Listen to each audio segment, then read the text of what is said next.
आपका सही होना जरूरी है, इस बात को साबित करना जरूरी नहीं है। किसी भी व्यर्थ के काम में या व्यर्थ की बहस में समय बर्बाद करना सबसे बड़ी मूर्खता होती है। आइए इस बात को एक कहानी से समझते हैं, जहां बहस चल रही थी गधे और बाघ के बीच में। घास पर बहस चल रही थी। गधे का कहना था कि घास नीले रंग की होती है।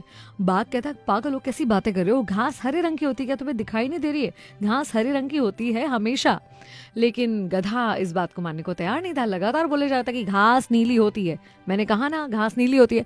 अब दोनों अपनी अपनी बात पर बहस कर रहे हैं, लगातार लड़े जा रहे हैं। बात इतनी बढ़ गई कि ये तय हुआ कि भाई राजा के पास चलेंगे और वो तय करेगा कि हम दोनों में से सही कौन है। जंगल के राजा शेर के पास पहुंच गए और पूछा गया कि भाई साहब बताइए, हमारी समस्या का समाधान बताइए।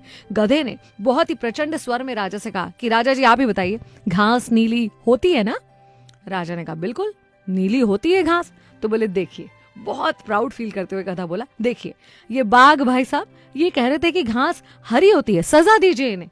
राजा बोले बिल्कुल ठीक है, मैं बाघ को पूरे 1 साल तक मौन रहने की सजा देता हूँ। छाती चौड़ी करते हुए गधा वहां से निकला कि देखा, मैंने खुद को सही साबित कर दिया। उसे लगा कि बस दुनिया में सब कुछ जीत लिया, और यही दोहराता दोहराता राजा के दरबार से बाहर निकला कि घास नीली होती है, घास नीली होती है, घास नीली होती है। बाघ वहां उदास और हैरत में खड़ा हुआ। गधे के जाने के बाद राजा से कहता है कि राजा जी आप तो जानते हैं ना कि घास हरी होती है? राजा ने कहा हाँ, कौन नहीं जानता। तो उन्होंने कहा फिर आपने मुझे सजा क्यों दी? बोले तुम्हें सजा इस बहस की वजह से नहीं दी गई है, तो मुद्दा ही नहीं है कि घास किस रंग की होती है। तुम्हें सजा इसीलिए दी गई कि तुमने एक मूर्ख से, एक गधे से जिसे ज्ञान नहीं है, जो बेसिर पैर की बात कर रहा था, उससे बहस करने में अपना समय बर्बाद किया, और उसके बाद उस बहस को इतना बढ़ाकर तुम इस दरबार तक ले आए और तुमने राजा का भी समय बर्बाद किया। इस बात की तुम्हें सजा मिल रही है। और हमारे आसपास ऐसे गधों की कमी नहीं है।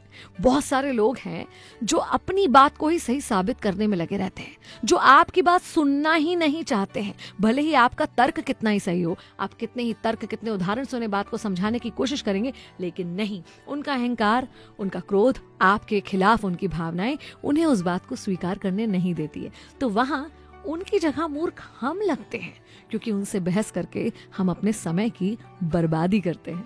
आइए आज ये तय करते हैं कि किसी भी मूर्ख से बहस करने में समय बिल्कुल बर्बाद नहीं करेंगे, और अपने आप से बार बार यही कहेंगे कि मैं सही हूँ, ये मुझे पता होना जरूरी है। कोई और इस बात को स्वीकारे ना स्वीकारे, इससे हमें कोई फर्क। नीचे जो वो सब्सक्राइब का बटन है ना, उसको